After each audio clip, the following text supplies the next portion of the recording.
बिस्मिल्लाहिर्रहमानिर्रहीम। अस्सलाम वालेकुम स्टूडेंट्स, उम्मीद है आप खैरियत से होंगे। आज की वीडियो में हम class 9th math Punjab text book board chapter number 3 exercise 3.3 को स्टार्ट करने जा रहे हैं। स्टूडेंट्स, हम जब भी कोई एक्सरसाइज स्टार्ट करते हैं तो इससे पहले उसका बेसिक कॉन्सेप्ट क्लियर करते हैं। आइए पहले बेसिक कॉन्सेप्ट देखते हैं, देन एक्सरसाइज की तरफ मूव ऑन करते हैं। स्टूडेंट्स, आप देख सकते हैं मैंने बेसिक कॉन्सेप्ट को सेपरेट करके यहाँ पे लिखा हुआ है। हमारे पास फर्स्ट जो यहाँ पे चीज़ है वो है बाइनरी रिलेशन। अब बाइनरी रिलेशन क्या होता है? किसी भी दो चीज़ों के अंदर के रिलेशन को हम कहते हैं बाइनरी रिलेशन। कोई भी दो चीज़ें हैं, उनके अंदर कोई भी रिलेशन पाया जाएगा तो हम उसको क्या कहेंगे? Binary relation. बाइनरी का मतलब होता है दो, और रिलेशन यानी किसी भी दो चीज़ों का ताल्लुक। अब जैसा कि यहाँ पे मैंने एग्जाम्पल के तौर पे ए और बी को लिखा है। अब इन दोनों के बीच में रिलेशन पाया जा रहा है, इस और ये दो भी हैं, इसीलिए इनको बाइनरी रिलेशन कहा गया।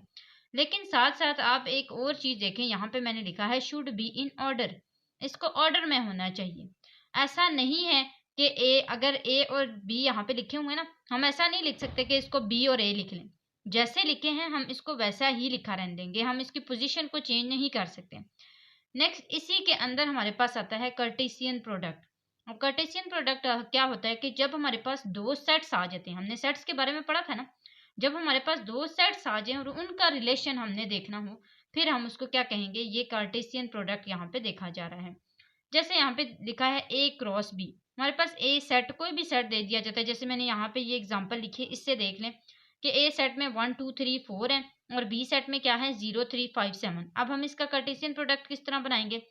हम फर्स्ट वाले सेट को फर्स्ट वाले सेट के साथ करेंगे, यानी कि इस जो ए का सेट होगा ना, उसमें जो फर्स्ट वाला एलिमेंट है उसको फर्स्ट वाले एलिमेंट के साथ करेंगे, सेकंड वाले को सेकंड वाले के साथ, थर्ड वाले को थर्ड वाले के साथ, फोर्थ वाले को फोर्थ वाले के साथ।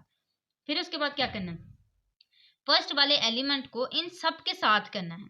आपने फर्स्ट को फर्स्ट के साथ किया ना, अब इसी फर्स्ट वाले को सेकंड वाले के साथ भी करना है, थर्ड वाले के साथ भी करना है, फोर्थ वाले के साथ भी। इसी तरह सेकंड वाले को फर्स्ट वाले सेकंड वाले के साथ तो किया था, लेकिन फर्स्ट वाले के साथ भी करना है, थर्ड वाले के साथ, फोर्थ। मतलब कि इस सारे को इस सारे सेट के साथ रिलेशन बनाना है। मैं आपको थोड़ा सा इसको बना के भी दिखाती हूँ।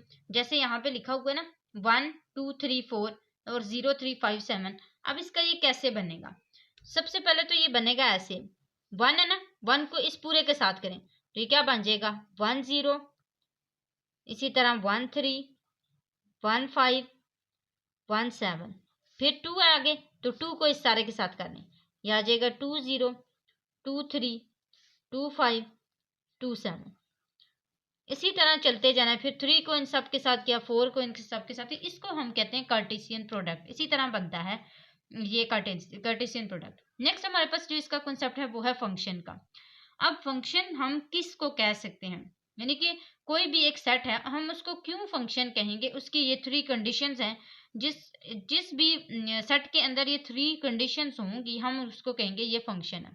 फर्स्ट फंक्शन क्या है? फर्स्ट कंडीशन क्या है कि function is a relation from A to B. किसी भी दो सेट्स के बीच में रिलेशन होना चाहिए।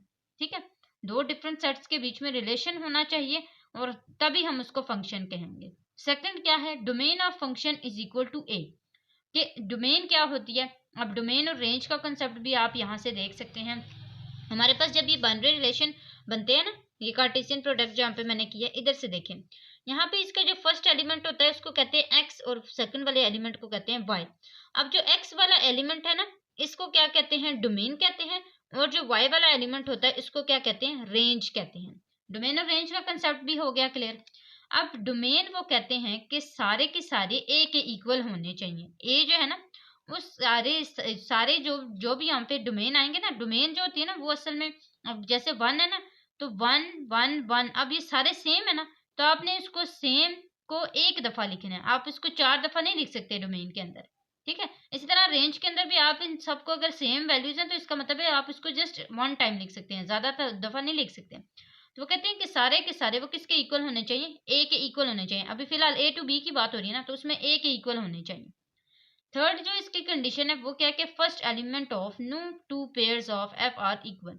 इसका मतलब ये है कि जो फर्स्ट एलिमेंट होगा ना, जैसे ये एक्स की बात हो रही है कि जो एक्स है वो दूसरे पेयर के इक्वल नहीं हो सकता। यानी कि जैसे मैंने अभी आपको बताया था वो डोमेन वाला, उसी तरह का ये भी कंसेप्ट है कि अगर ये 1 इसमें लिखा हुआ है ना 1, तो इसका मतलब है ये दूसरे एलिमेंट के अंदर फर्स्ट वाली जगह पे नहीं लिखा होना चाहिए, यहाँ पे ये नहीं लिखा होना चाहिए। यानी कि जैसे यहाँ पे 1 है ना, ये 1 यहाँ पे नहीं लिखा होना चाहिए। ये अभी फिलहाल ये फंक्शन नहीं है। क्यों नहीं है? क्योंकि इसमें देखें दोनों सेम है। अब यहाँ पे आए इसकी एग्जांपल पे, देखें ए सेट है और बी सेट है, ये एक फंक्शन है, ठीक है। ये फंक्शन क्यों है? अब देखें ये सारी इस शर्तों पर पूरा उतरेगा। ए में 1 2 3 4 था, बी में 0 3 5 7 था। मैंने इसको कैसे लिखा? 1 0 2 3 3 5 4 7, क्योंकि अगर मैं इसको इस सारे के साथ लिखूं, फिर इसको इस सारे के साथ लिखूं, फिर इसको इस सारे के साथ, इसको इस सारे के साथ, फिर मेरे पास ये फंक्शन नहीं बनेगा। क्यों नहीं बनेगा? क्योंकि इसकी डोमेन जो है वो सारी के सारी सेम आ जाएंगे। जो इसकी एक्स वाली वैल्यूज है, जो इसके फर्स्ट एलिमेंट्स हैं, वो सारे सेम आ जाएंगे और वो फंक्शन नहीं होता, ये फंक्शन नहीं होगा। तो ये हमारे पास फंक्शन की एग्जांपल है। उम्मीद है आपको फंक्शन का समझ आ गया होगा। नेक्स्ट इसकी आती हैं टाइप्स ऑफ फंक्शन। फंक्शन की 4 टाइप्स हैं। पहली जो टाइप है उसका नाम है इनटू फंक्शन। अब इनटू फंक्शन का मतलब होता है कि जब भी हमारे पास दो रिलेशंस आते हैं, ये रिलेशन है, ठीक है। अब ये दोनों में आपके पास एक में 4 एलिमेंट्स दिए हुए हैं, एक में 3 एलिमेंट्स दिए हैं। 3 को 3 के साथ ज्वाइन किया हुआ है और एक जो है वो सेपरेट बच गया है। अब जो सेपरेट बचा हुआ है, अगर ऐसे कहीं आ जाए तो उसको हम क्या कहेंगे? इनटू फंक्शन कहेंगे, क्योंकि उसके अंदर एक सेपरेट एलिमेंट बच चुका है। इसी के साथ साथ अगर हम सेकंड इसकी टाइप को देखें, 1 1 फंक्शन, इसमें हमारे पास फर्स्ट को फर्स्ट के साथ ज्वाइन किया, सेकंड को सेकंड के साथ, थर्ड को थर्ड के साथ, इसमें फोर्थ एलिमेंट नहीं है। सारे के सारे जितने भी हैं उनको आपस में ज्वाइन कर दिया गया है। ये है हमारे पास 1 1 फंक्शन, यानी यहाँ 1 बाय 1 हर किसी को दूसरे के साथ ज्वाइन किया गया है। थर्ड हमारे पास क्या है? Onto function. वो क्या था? Into function. ये क्या है? Onto function. इसको सर्जेक्टिव भी कहा जाता है।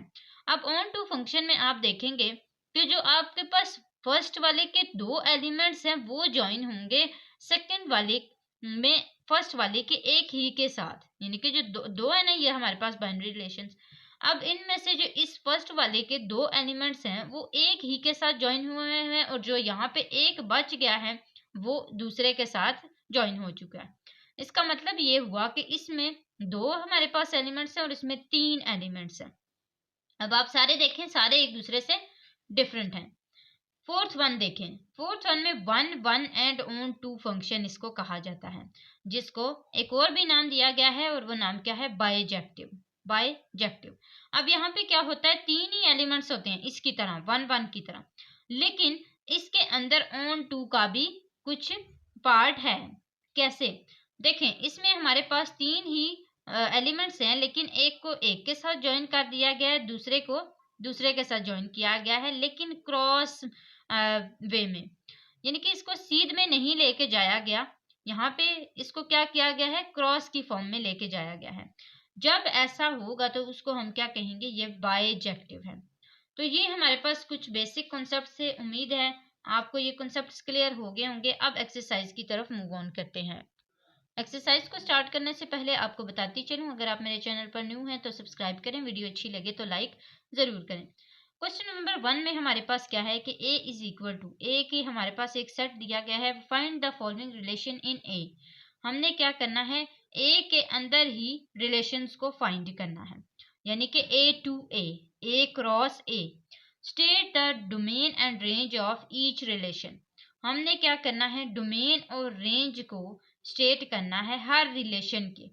अब डोमेन और रेंज भी हमने पढ़ लिया, हमने कार्टेशियन प्रोडक्ट भी हमने पढ़ लिया, और हमें अब ये भी पता लग गया कि हमने क्या क्या फाइंड करना है? ए क्रॉस ए फाइंड करना है। तो इससे पहले हम क्या करेंगे? इन पार्ट्स को भी सॉल्व नहीं करेंगे, पहले इसका क्या निकालेंगे? कार्टेशियन प्रोडक्ट निकालेंगे।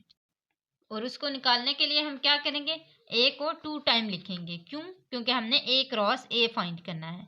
तो A cross A is equal to, हमारे पास क्या है? 1 2 3 4 एंड अगेन 1 2 3 4। अब इसके हमने जो बाइनरी रिलेशन बनाने हैं वो बना लेते हैं। कैसे बनेगा ये? यहाँ पे देखें, 1 इस पूरे के साथ करें, 1 1, इसी तरह 1 2 1 3 1 4। अब 2 की तरफ आ जाए, 2 1 2 2, 2 3, 2 4। अब 3 की तरफ आ जाए, 3 1, 3 2, 3 3, 3 4। फिर 4 की तरफ आ जाए, 4 1, 4 2, 4 3, 4 4। ये देखें हमारे पास सारे के सारे ये इसके बाइनरी रिलेशन बन चुके हुए। अब हमने क्या करना है, इस क्वेश्चन की तरफ आना है, इसके पार्ट्स की तरफ। हमने इन्हीं को, इसी सारे को यूज करना है। यहाँ पे देखें x और y, ये डोमेन है, ये रेंज है। वो क्या कहते हैं कि y is equal to X. यहाँ पे जो आपको डोमेन और रेंज दी गई है, ये डोमेन है, ये रेंज है, ये डोमेन है, ये रेंज है। इसमें कौन सी ऐसे हैं जिसमें y और x एक दूसरे के इक्वल हैं, यानी कि ऐसे कौन से यहाँ पे हमारे पास रिलेशंस हैं जिसमें से डोमेन और रेंज दोनों एक दूसरे के इक्वल हैं। तो यहाँ पे देखें हमारे पास क्या है, क्या 1 और 1 एक दूसरे के इक्वल हैं? यस, हम ये यहाँ पे लिखते हैं relation 1 is equal to, relation 1 का मतलब ये है कि हम इस वाले पार्ट में R1 कह लेंगे, सेकंड वाले पार्ट में R2, इस तरह। ठीक है, तो ये हमारे पास आ जाएगा 1 1। और कौन से सेम है देखें, 2 2 और 3 3 और 4 4। तो ये सारे हमारे पास सेम थे, हम यहाँ पे लिख लेते हैं 2 2, 3 3 और 4 4। तो ये हमारे पास जो है इसका सेट बन चुका हुआ है। इसी तरह हमने इसका सेकंड पार्ट करना है। इसमें देखें हमारे पास क्या है, एक्स वाई यानी कि डोमेन एंड रेंज, और यहाँ पे क्या है, such that y plus X is equal to 5। y plus X is equal to 5 यानी कि आपने क्या करना है, रेंज को प्लस करना है x से यानी कि डोमेन से। तो आपका आंसर किसके इक्वल आना चाहिए, 5 के इक्वल आना चाहिए। अब यहाँ पे देखें कौन से ऐसे हैं, ये देखें 1 प्लस 4 इज इक्वल टू 5 आ जाएगा। हम इसको यहाँ पे लिख लेते हैं 1 और 4। और क्या आएगा, नेक्स्ट 2 1 नहीं आएगा, ये भी नहीं आएगा। 2 और 3 आ जाएगा, 2 प्लस 3 इज इक्वल टू 5 आ जाएगा। फिर ये भी नहीं आएगा, ये भी नहीं आएगा, ये 3 प्लस 2 आ जाएगा। तो 3 2 को भी लिख लें। याद रहे ये सेपरेट हैं, बेशक मैंने आपको बताया था ये दोनों कभी भी सेम नहीं हो सकते, ये ऑर्डर्ड हैं। जिस तरह ये लिखे हुए हैं ये इसी तरह लिखे रहेंगे, हम इसको चेंज नहीं कर सकते कि 2 को इधर लिख लें और 3 को उधर लिख लें। उसके बाद हमारे पास क्या है, 4 3 है, ये 4 1 है, तो इसको भी लिख लेते हैं 4 1 इज इक्वल टू 5। ये हमारे पास इसका सेट बन चुका है, क्योंकि मजीद इसमें आगे ऐसे नहीं है जो इक्वल आ जाए 5 के। यानी कि आपको फर्स्ट वाले को प्लस करना पड़ेगा सेकंड वाले के साथ, और आपका आंसर क्या आना चाहिए, 5 आना चाहिए। थर्ड जो इसका पार्ट है, इसमें क्या है कि x प्लस वाई और आगे साइन दिया गया है कि लेस देन 5। यानी कि हमारे पास ऐसे कौन से एलिमेंट्स हैं या ऐसे कौन सा रिलेशन है जिसको हम दोनों को आपस में प्लस करें तो हमारे पास 5 से कम नंबर आए। ठीक है, यानी प्लस करें तो ऐसा आंसर आए जो 5 से कम हो। जैसे यहाँ पे हम देखते हैं कि 1 प्लस 1 को अगर हम प्लस करें तो हमारे पास आंसर क्या आता है, 2 आता है ना। अब वो देखें 2 क्या 5 से छोटा है, यस। तो अगर है तो फिर हम यहाँ पे लिख लेंगे उसको। तो ये देखें ये 1 1 आ जाएगा। इसी तरह देखें 2 और 1 को आपस में प्लस करेंगे, 5 से छोटा आंसर ही आएगा, 3 आंसर आएगा ना, 5 से छोटा आंसर आएगा। तो इसको भी यहाँ पे लिख लेते हैं, तो ये आ जाएगा 1 और 2।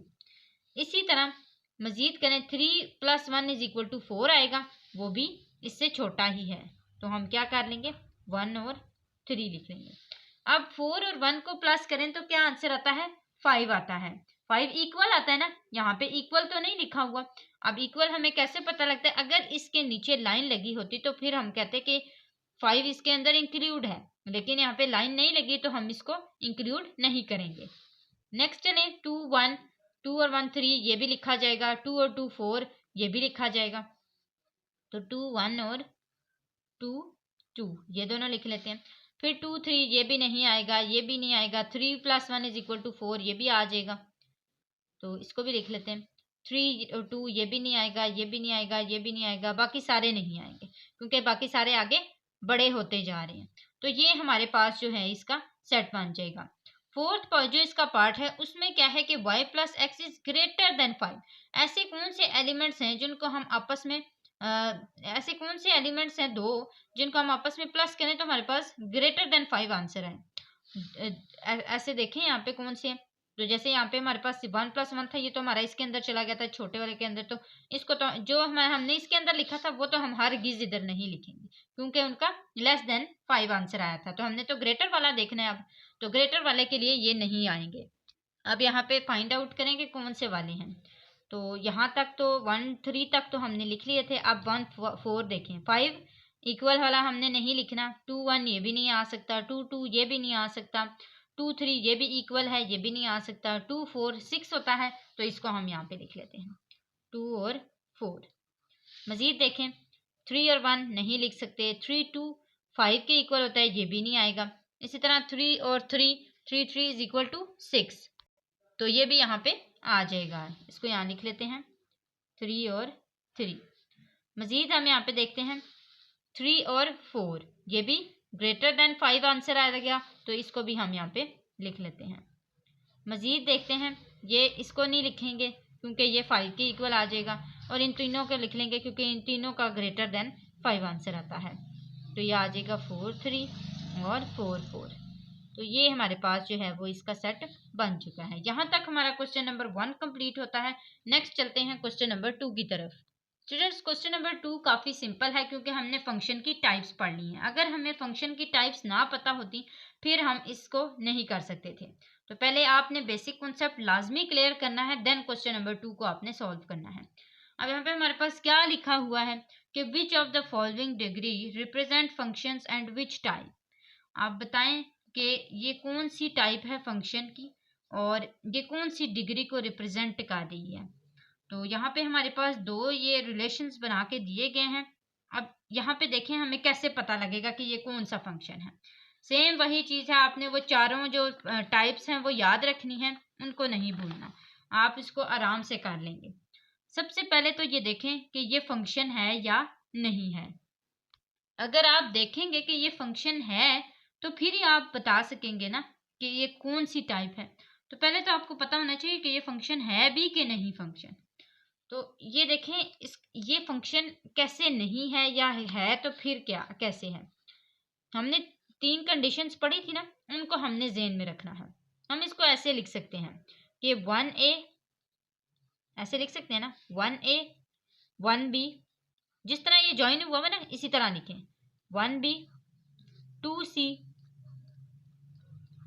और क्या है 3D, इस तरह लिखें। अब यहाँ पे देखें, मैंने आपको सेकंड इसकी जो कंडीशन बताई थी कि domain of function is equal to A, ठीक है, ए के इक्वल होनी चाहिए। और थर्ड मैंने आपको क्या बताई थी कि जो पहला एलिमेंट होगा किसी भी डोमेन का, किसी भी एलिमेंट का जो पहला हमारे पास डोमेन होगी उसकी वो सेम नहीं होनी चाहिए दूसरे के। पहले एलिमेंट को दूसरे सेट के दूसरे जो हमारे पास एलिमेंट है उसको, उसमें जो पहला वाला डिजिट है उसको दूसरे के फर्स्ट डिजिट के साथ सेम नहीं होना चाहिए, ऐसे ही था। तो ये हमारे पास यहाँ पे देखें दोनों सेम हैं, ऐसे ही है ना।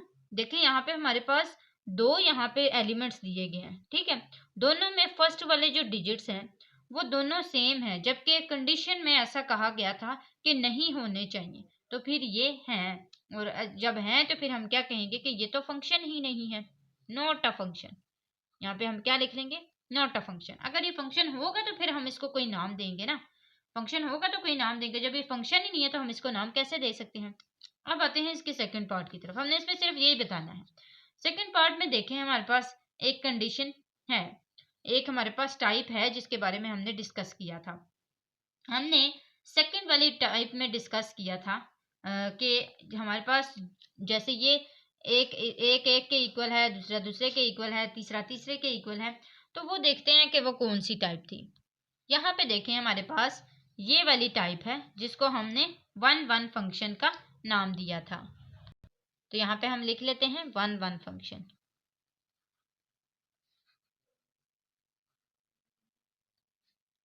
नेक्स्ट इसके थर्ड पार्ट को देखते हैं।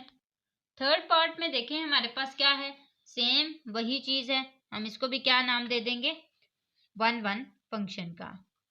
स्टूडेंट्स आपकी बुक पे में भी इसमें बाइजेक्टिव भी दिया गया हो, क्योंकि इसको बाइजेक्टिव इसलिए भी कहा जा सकता है क्योंकि बाइजेक्टिव में भी वन वन और ऑन टू फंक्शन दोनों ही कंसीडर किए जाते हैं, तो इसलिए इसको बाइजेक्टिव भी कहा जा सकता है। आप इसको वन वन फंक्शन लिखें या बाइजेक्टिव सेम ही है।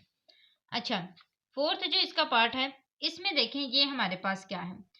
यहाँ पे हमारे पास इसमें जो थर्ड वाला फंक्शन है ऑन टू फंक्शन, उसकी तरह ये लग रहा है, लेकिन अगर आप इसमें गौर करें तो एक मिसिंग है, एक के आगे एरो नहीं लगा हुआ, तो इसीलिए इसको कौन सा फंक्शन कहा जाएगा, इन टू फंक्शन। विदाउट एरो है तो इसलिए हम इसको क्या कहेंगे, इन टू फंक्शन। तो ये हमारे पास सेकंड क्वेश्चन इसका कंप्लीट हो गया। क्वेश्चन नंबर 3 की तरफ आते हैं। क्वेश्चन नंबर 3 स्टूडेंट्स काफी सिंपल है, हमने जस्ट पुटिंग करनी है। जो भी हमें दिया गया ना, जैसे जी ऑफ एक्स दिया गया है इज इक्वल टू 3x+2, तो जी हमें जितना भी दिया गया है सारा का सारा हमने इसके अंदर पुट कर देना है। तो ये हमारे पास आ जाएगा G X is equal to 3x+2। अब इसके अंदर क्या पुट करना है, जीरो पुट करना है। जहां जहां पे आपके पास x दिया गया वहां वहां जीरो पुट करने। तो जी जीरो इज इक्वल टू 3 0+2, 3 0 0 +2, तो जी जीरो का आंसर क्या आ जाएगा, 2 आ जाएगा। ये हमारे पास जी जीरो का आंसर है। इसी तरह हमने इस वाले को भी करना है। ये हमारे पास क्या है, जी -3 इज इक्वल टू 3x+2 था ना, तो 3 -3 +2, 3 3 टाइम -9 +2 इज इक्वल टू जी -3। तो जी -3 किसके इक्वल हो जाएगा, -7 के। तो ये हमारे पास इसका आंसर आ चुका है। थर्ड पार्ट इसका देखें, g2 डिवाइड बाई 3 है, तो g2 divided by 3 is equal to 3 2 divided by 3 +2। तो 3 और 3 यहाँ पे कैंसिल हो जाएंगे, पीछे हमारे पास क्या बचेगा, 2 + 2 इज इक्वल टू 4। तो g2 डिवाइडेड बाई 3 का आंसर आएगा 4। अब हमारे पास क्या है, h1। h के लिए क्या किया गया था, h of x is equal to x² + 1। हमने इसी तरह इसकी पुटिंग करनी है। h1 इज इक्वल टू 1 का स्केयर प्लस 1। 1 का स्केयर किसके इक्वल होता है, 1 के, तो 1 + 1 इज इक्वल टू 2। तो h ऑफ 1 किसके इक्वल हो गया, 2 के। ऐसे ये हमारे पास इसका आंसर आ गया। नेक्स्ट इसका जो फिफ्थ पार्ट है, इसमें क्या है, h of -4 is equal to x का स्केयर है ना, तो -4 का स्केयर प्लस 1। -4 का स्केयर किसके इक्वल होता है, 16 के। याद रहे माइनस नहीं लगेगा क्योंकि इसके बाहर इवन नंबर है, और अगर इवन नंबर हमारे पास बाहर पावर में आ जाए तो हमेशा अंदर बेस उसकी पॉजिटिव ही रहती है। तो ये हमारे पास आ जाएगा 16 + 1, 16 + 1 इज इक्वल टू 17। तो h ऑफ -4 किसके इक्वल आ गया, 17 के। सिक्स पार्ट में हमारे पास क्या है, h of -1 divided by 2 is equal to -1 divided by 2 का होल स्केयर प्लस 1। सेम यहाँ पे भी वही है कि स्केयर है, इवन नंबर है हमारी पावर का, तो इसका मतलब है हमारे पास ये पॉजिटिव ही आएगा। तो 1 divided by 4 + 1 is equal to h of -1 divided by 2। अब इसका एलसीएम ले लेते हैं, तो ये हमारे पास आ जाएगा 4, और ये हमारे पास आ जाएगा 1 + 4 is equal to 5 divided by 4। तो ये हमारे पास इसका आंसर आ चुका है। यहाँ तक क्वेश्चन नंबर 3 सॉल्व हुआ। क्वेश्चन नंबर 4 की तरफ आते हैं। क्वेश्चन नंबर 4 में हमारे पास क्या है, given that f of x is equal to ax + b + 1 where a and b are constant numbers. a और b क्या हैं, कांस्टेंट्स हैं। if f of 3 is equal to 8 and f of 6 is equal to 14, then find the values of a and b। हमें f of 3 भी दिया गया है और f of 6 भी दिया गया। हमने f of 3 एक दफा पुट करना है, फिर f of 6 पुट करना है, और फिर इसको इक्वल करना है इन दोनों के, 8 और 14 के अंदर, 14 के इक्वल करना है। तो हम यहाँ पे इसको करते हैं। सबसे पहले तो हम लिखेंगे कि f ऑफ x किसके इक्वल है, ax + b + 1। अब पुटिंग करते हैं। f ऑफ 3 पहले पुट करते हैं, पुट f ऑफ 3 और is equal to 8। f of 3 x के अंदर 3 पुट करना है और फिर इक्वल कर देना है 8 के। तो ये हमारे पास क्या आ जाएगा, f of 3 is equal to a3 + b + 1। ठीक है, बाद में हम इसको इक्वल करेंगे 8 के। तो ये आ जाएगा 3a + b + 1 और इज इक्वल टू 8। ऐसे, ठीक है। अब ये +1 उधर जाके क्या हो जाएगा, -1, तो -1 होगा तो किसके इक्वल आ जाएगा, 7 के। तो हम यहाँ पे क्या लिख लेंगे, 7। अब ये हमारे पास एक इक्वेशन बन गई है। हमने इक्वेशंस बनानी है, ठीक है। ये हमारी फर्स्ट इक्वेशन है। अब हम इधर बनाते हैं सेकंड इक्वेशन। सेकंड इक्वेशन कैसे बनाएंगे, f(6) पुट करके। तो हम क्या लिखेंगे, f(6) is equal to 14।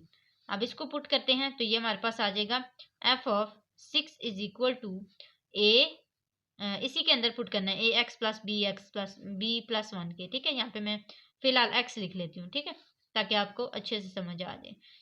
f(6) is equal to a(6) plus b+1। तो ये आ जाएगा 6a प्लस b+1, और इसको इक्वल किसके करना है, 14 के।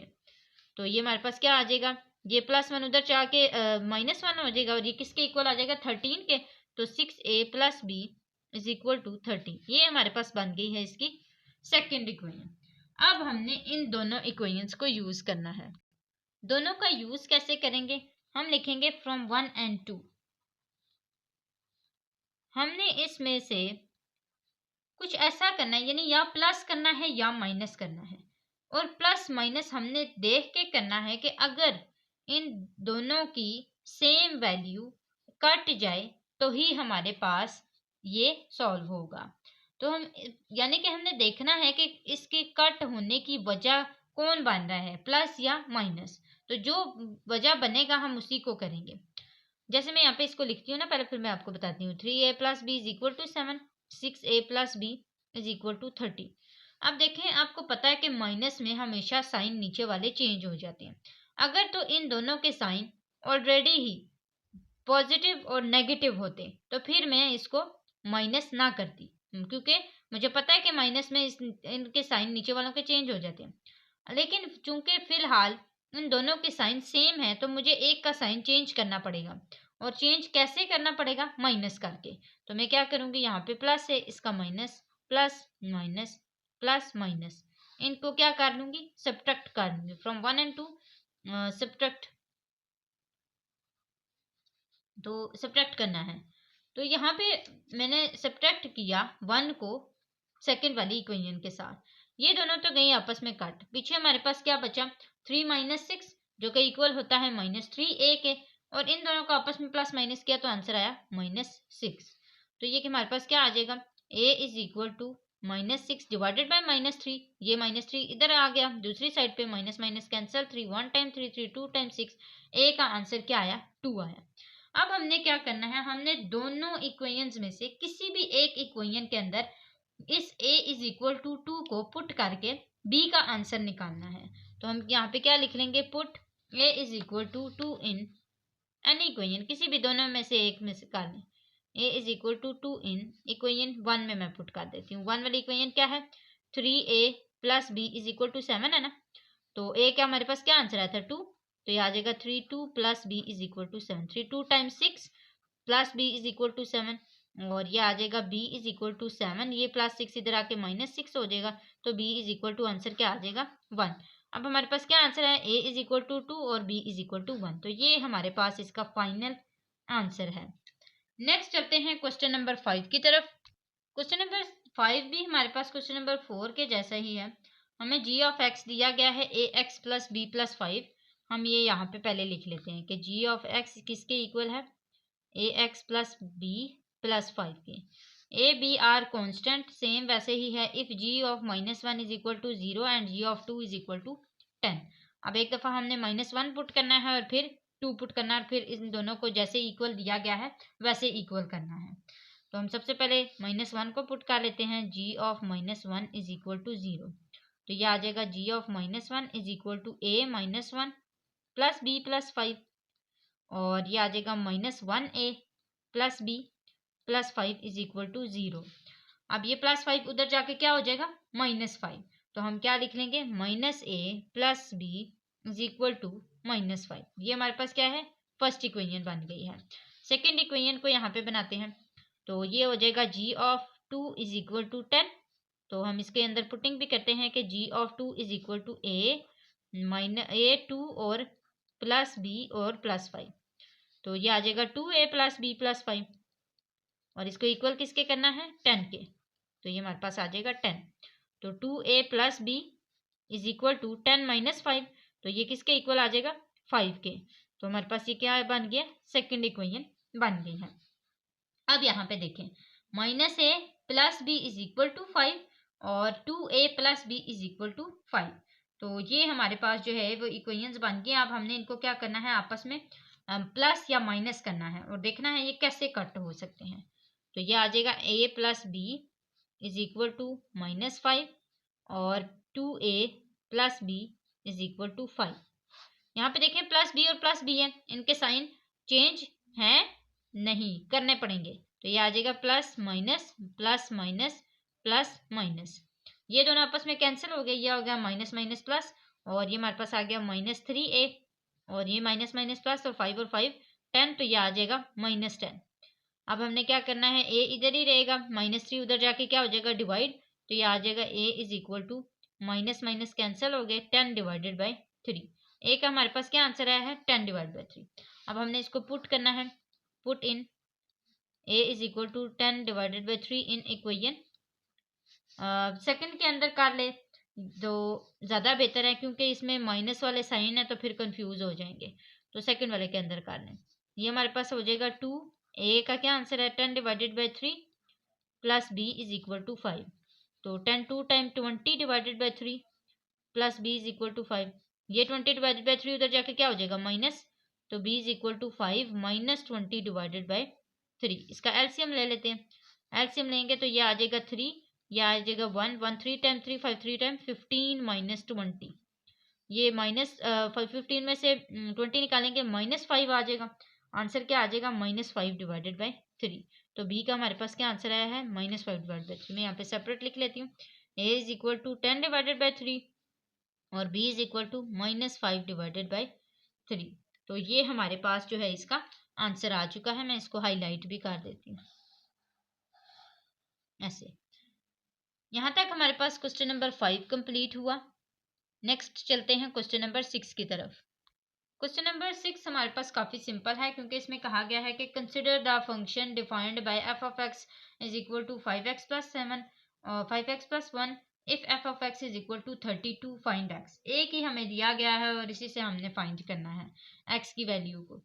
तो हमारे पास f ऑफ x किसके इक्वल है fx प्लस 1 के, और f ऑफ x हमें दिया गया है कितना 32, तो 32 is equal to 5x plus 1।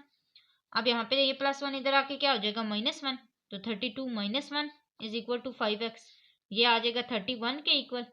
ये 5 इसके साथ x के साथ क्या हो रहा है मल्टीप्लाई, इधर आके क्या हो जाएगा डिवाइड, तो 31 divided by 5 is equal to x। x का आंसर हमारे पास क्या आया है 31 डिवाइडेड बाई 5, ये हमारा x का फाइनल आंसर आया है। नेक्स्ट चलते हैं क्वेश्चन नंबर 7 की तरफ, जो कि हमारा लास्ट क्वेश्चन है। क्वेश्चन नंबर 7 में स्टूडेंट्स हमारे पास स्टेटमेंट नहीं दी गई, हमें ऐसे ही क्वेश्चन दे दिया गया है और सेम सॉल्व हमने वैसे ही करना है इसको। अभी हमारे पास जो मेन स्टेटमेंट है वो क्या है F X is equal to C X square, यानी कि जो मेन इक्वेशन है हमारी वो ये है। इसके अंदर हमने किसको पुट करना है f1 को और f माइनस 2 को। तो f of 1 is equal to हमारे पास क्या आ जाएगा c1 इसका स्क्वायर और प्लस d। अब 1 का स्क्वायर लेंगे तो हमारे पास क्या आंसर आएगा जस्ट c ही, क्योंकि c को 1 के साथ मल्टीप्लाई करेंगे तो अगेन c ही आएगा, तो c प्लस d आ जाएगा और इसको इक्वल किसके करना है 6 के, तो ये हमारे पास 6 आ जाएगा और ये फर्स्ट इक्वेशन बन जाएगी। सेकेंड इक्वेशन बनाते हैं सेम। अब यहाँ पे हमारे पास क्या है f of minus 2 is equal to 10, किस इक्वेशन के अंदर डालना है ये जो हमारी मेन इक्वेशन थी। तो f of minus 2 is equal to c minus 2 का स्क्वायर और प्लस d। माइनस 2 का स्क्वायर हमारे पास क्या आएगा 4, तो ये आ जाएगा 4c plus d is equal to किसके करेंगे 10 के। ये हमारे पास बन जाएगी सेकेंड इक्वेशन। अब ये फर्स्ट और सेकंड दोनों इक्वेशंस बन चुकी हैं। अब हमने सेम सब्ट्रैक्ट करना है या फिर ऐड करना है। सब्ट्रैक्ट ही करेंगे क्योंकि दोनों के साथ प्लस है, तो हम यहाँ पे करेंगे सब्ट्रैक्ट 1 फ्रॉम 2। अब ये आ जाएगा c plus D is equal to 6 पहली इक्वेशन और 4c plus D is equal to 10 second equation. अब दोनों का आपस में माइनस करें तो ये आ जाएगा प्लस माइनस, ये प्लस माइनस, ये दोनों आपस में कैंसिल हो गए। यहाँ पे रह गया 3c और बड़ी रकम के साथ क्या है माइनस, तो ये माइनस आ जाएगा। यहाँ पे क्या था प्लस माइनस, तो ये आ जाएगा 10 माइनस 6 इज इक्वल टू 4, बड़ी रकम के साथ क्या है माइनस, तो c is equal to minus minus cancel हो गए, ये आ गया हमारे पास 4 डिवाइडेड बाई 3। तो 4 डिवाइडेड बाई 3 आंसर हमारा इसका आ चुका है, किसका, c का। अब फर्दर हमारे पास जो एक वेरिएबल रह गया है वो कौन सा है, d का, यानी कि हमने c और d दोनों के आंसर निकालने हैं। तो c का आंसर तो निकल चुका हुआ है, अब हम d का निकालते हैं। Put c is equal to 4 divided by 3 in, किसी भी इक्वेशन में डाल लें, 1 में डाल लेते हैं, 1 वाली इजी लग रही है। तो c plus D is equal to 6 है हमारे पास, यह आ जाएगा 4 डिवाइडेड बाई 3 प्लस d को हमने फाइंड करना है, एज इट इज आ जाएगा, ये 6 आ जाएगा, d इज इक्वल टू 6, ये 4 डिवाइड बाई 3 उधर जाके क्या हो जाएगा माइनस हो जाएगा। अब हम ले लेते हैं इसका एलसीएम, तो ये इसका 3 एलसीएम आ जाएगा। यहाँ पे क्या है 1 है, 1 3 टाइम 3 6 3 टाइम 18 माइनस 3 1 टाइम 3, ये आ जाएगा 4, तो 18 माइनस 4 इज इक्वल टू 14, ये आ जाएगा 14 डिवाइडेड बाई 3, डी का आंसर। तो ये हमारे पास क्वेश्चन नंबर 7 भी कंप्लीट हो चुका है। उम्मीद है स्टूडेंट्स मुझे अच्छे से आप लोग को जिस तरह मैं समझा सकती थी वैसे मैंने समझाया है, लेकिन फिर भी अगर कोई भी आपको कन्फ्यूजन हो आप कमेंट बॉक्स में पूछ लिया करें। इसके अलावा आपने जाते जाते हमारे चैनल को ज़रूर सब्सक्राइब करते जाना है, और साथ ही साथ आपने अपने फ्रेंड्स के साथ भी इन वीडियोस को शेयर करना है। कोई भी exercise Punjab text book board के हवाले से चाहिए हो तो मेरे चैनल हफ्सा स्टडी पे मौजूद हैं सारी वीडियोस। आज के लिए बस इतना ही, अगली वीडियो तक के लिए अल्लाह हाफिज़।